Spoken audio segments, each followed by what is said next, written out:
Okay. I feel like it was more of a follow-up. Hard to argue a point I didn't listen to. All right, so I don't. If there's some moves to be made, I don't know. I mean, like, maybe you like buy your cheap Ixalan cards now, but that's advice we'd be giving you regardless of Arena coming out. Yeah. Yeah. No, I don't know if there's anything actionable. I just think there will be price impact from it. Yeah, so. Just but like the premise of the email, with regards to that, I don't think there's anything. Yeah, it's not like we're going to see a giant like U-shaped graph or anything where people like a bunch of people like make Magic cards insane and overpriced for the next like 5 or 6 months, and then we see a drastic exodus as like people like suddenly decide not to play paper Magic because people are terrible. Right. The only uptick that you may see, and this did happen with Duels of the Planeswalkers as well, is people forget that it kind of pre-cons some decks for you. And those pre-con decks, a lot of people get comfortable playing and want to replicate when they get into real-life Magic.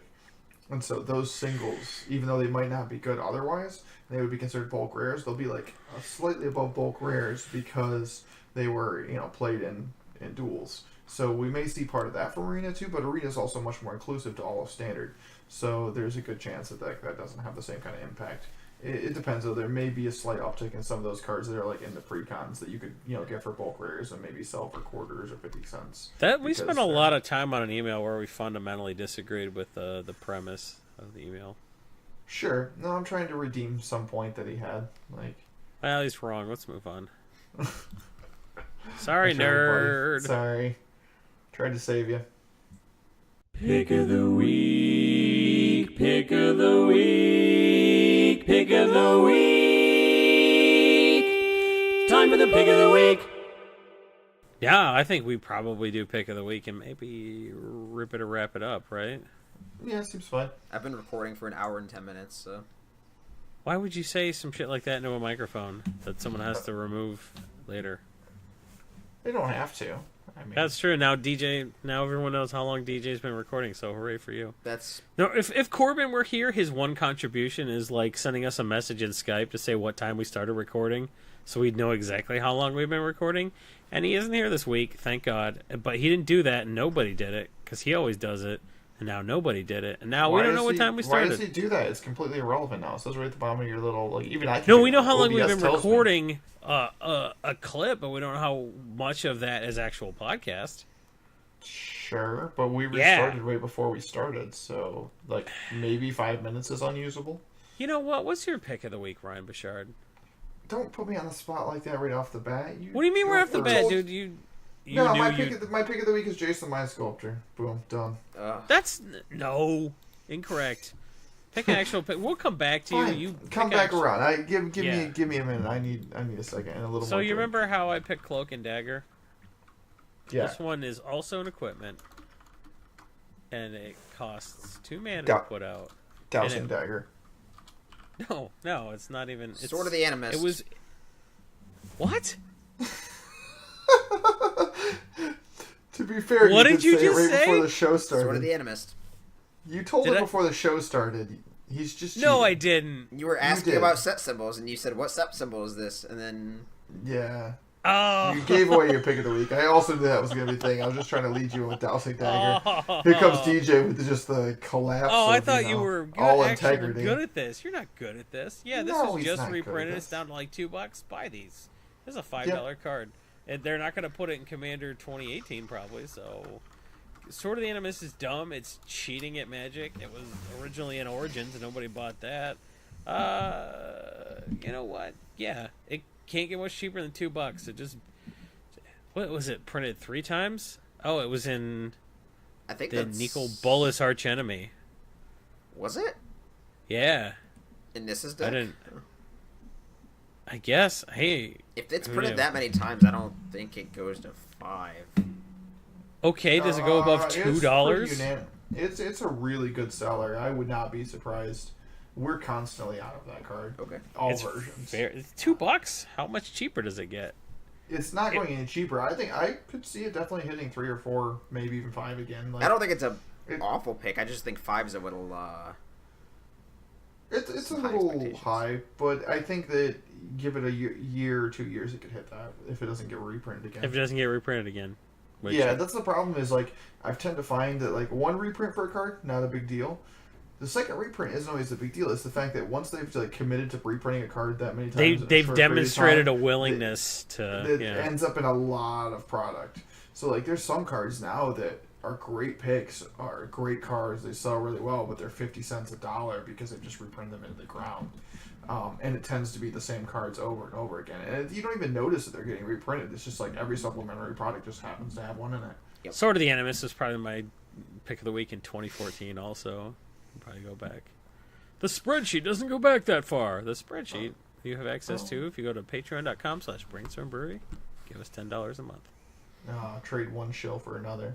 You can't shill for yourself. A shill is somebody that like went into a crowd and pretended to be just a regular person, but they were actually paid. All right, fine. I was using the word wrong. I apologize. Just saying, you can't shill for your own stuff. You can be a proponent. I'm a proponent of our Patreon at patreon.com/Brainstorm Brewery. Give us $1. My pick of the week is Sanguine Bond because it was uncommon in Iconic Masters, and you're going to have people who open up an Iconic Masters booster at F&M. They're going to see that they opened like a Sphinx of Athun as their rare, and they're going to throw the booster pack in the garbage, and then you're going to go through that garbage can and scavenge it out, and you're going to find a Is that poor, DJ? What? Don't go through the garbage can. No, draft it. No, dude. Get it off the table. Don't even pretend, Ryan, don't even pretend that we didn't go through the trash cans at Gen Con and pull out, like, Mana Leaks and Nature's Claims and crap like that. Don't even pretend. But I was poor at the time. What if our listeners are poor? You're not poor if you don't throw away money. If you will pull money out of a trash can, then you're probably pretty smart. If you're pulling actual money out, and if Sanguine Bond's actual money. Hey, Ryan, how much should I put on? I want to sell a card on eBay, but I don't know how to price it. It is a Chinese foil Exquisite Blood. I was thinking 50. That sounds excessively high. That's way too high. I can tell you it's less than an English foil. Oh, yeah. Really?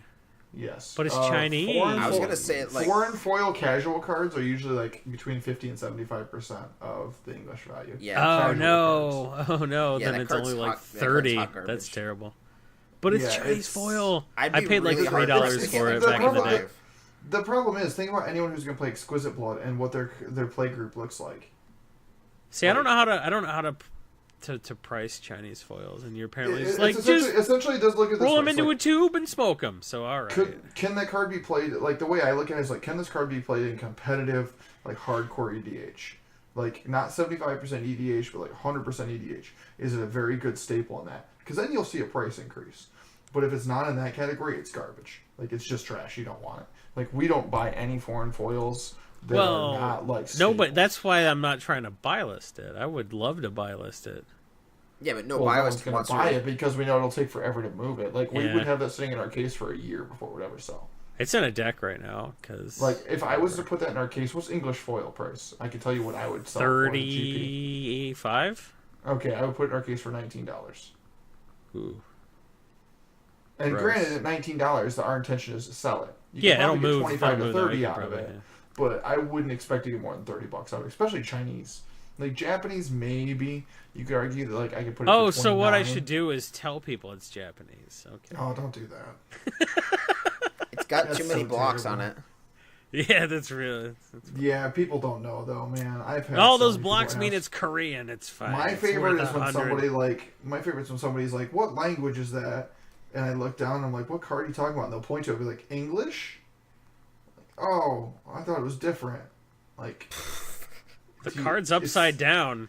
Dude, man. That's why the text box is on the bottom. Right, I'll tell you what, I will trade off the rant for a couple of GP stories. GP stories! If this podcast goes long, who cares?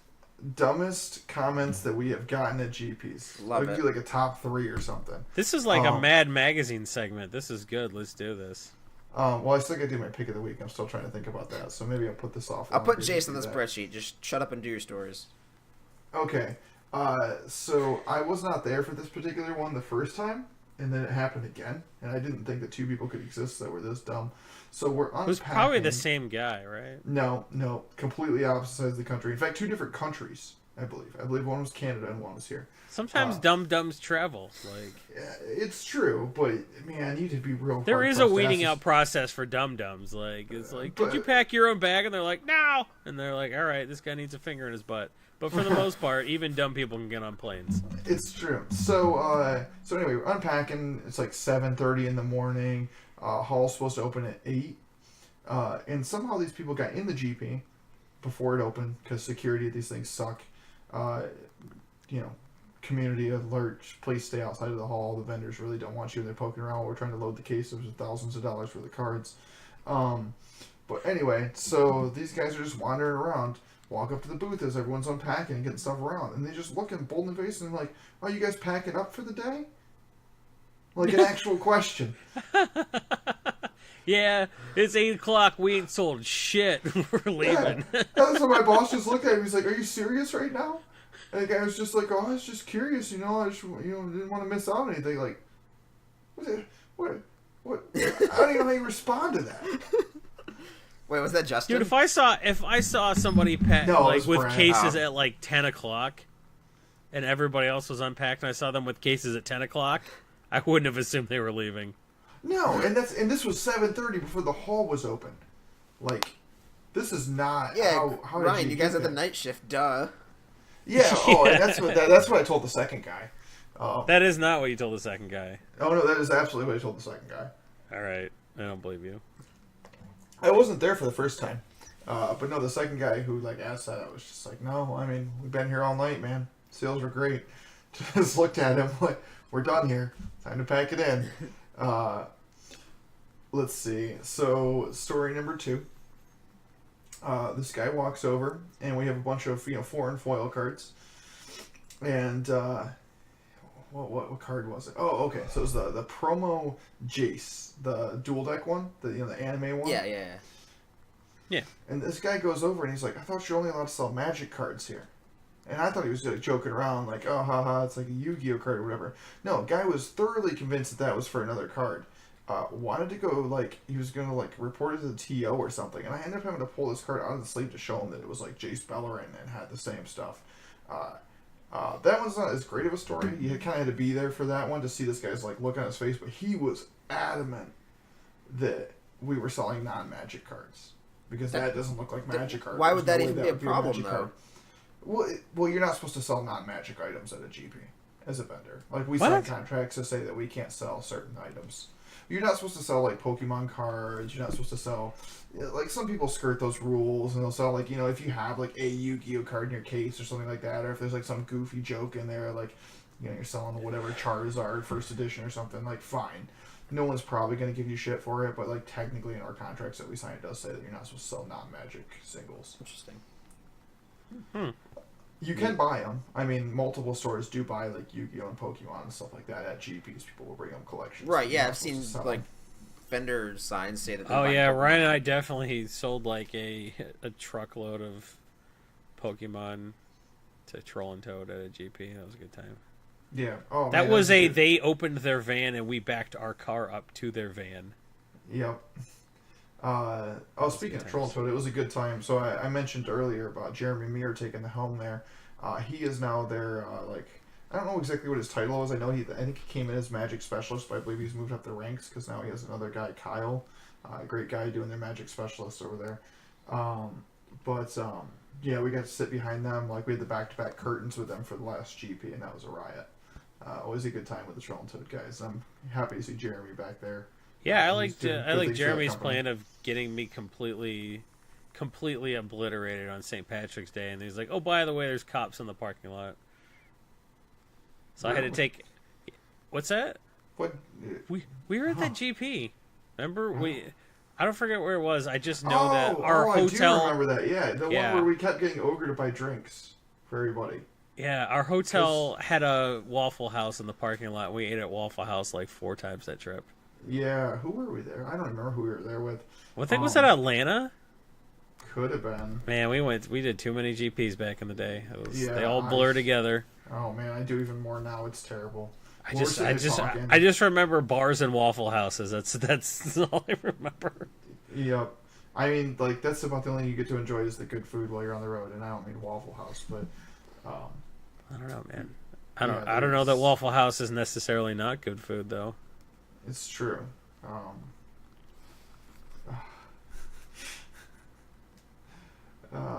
mean, Waffle House is acceptable. It's definitely, if you've never experienced it, eat a Waffle House once. Do you have another GP story, or are you just like stalling? Because we gotta put a bow on this episode. We can just wrap it up. That's fine. Any of the other GP stories I probably have for now that I want to share at this particular point are not really family friendly. Like my Golden Corral story was. All right, guys, ladies, gentlemen, children, Phyrexians, everybody who listened to this episode, thank you so much for tuning in. This was Brainstorm Brewery, episode 200. You've been listeners. Whatever, man. Don't embarrass yourself like that. You've been listeners. Thank you for listening. Go to patreon.com/Brainstorm Brewery. Give us $1. Special guest Ryan Bouchard, thanks for coming back and gracing us with your presence. Douglas Johnson, you were also a great guest, and that is our episode. Thanks very much. And next time we will drag Marcel on. We almost got him tonight, but he spent the last 5 hours trying to get his kid to go to sleep because he hasn't discovered the whole technique of just put your kid in the crib and then they'll go to sleep. Yeah, that Oklahoma way of raising your children. I don't know. Any parents out there? Have you tried the put your kid in the crib and ignore them technique? Because I think it's working out pretty well. So, if you have experience with that, let me know. And if your parents did that to you and now you have anxiety attacks all the time, let me know that too. That's good info. Thanks, everybody. Goodbye.